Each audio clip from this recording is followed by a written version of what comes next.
MQM के रुकने Sindh assembly Arsalan Parvez और फैसल रफीक ने इमाम बारगाह शहनशाह नजफ लाइंजेरिया का दौरा किया और इमाम बारगाह में परचम कुशाई की। अरकान सिंध असम्बली ने जश्न मौलूद काबा अमीरुल मोमिनीन मौला अली इब्न अबी तालिब अलैहिस्सलाम के दस्तरख्वान में शिरकत की। तकरीब में नामवर मनकबत ख्वां भी मौजूद थे। इस मौके पर अरसलान परवेज का कहना था कि हम मुसलमानों को मौला अली की सीरत पर अमल करने की जरूरत है।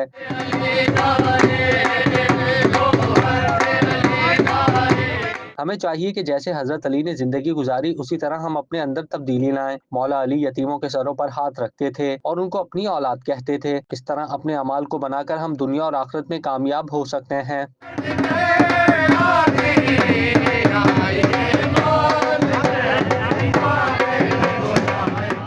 कारोबार की तशहीर चाहते हैं या सोशल मीडिया प्लेटफॉर्म मैनेज कराना चाहते हैं तो देर कैसी, अभी राब्ता करें ओनली न्यूज़ की टीम से। हमारा कॉन्टैक्ट नंबर आपकी स्क्रीन पर है।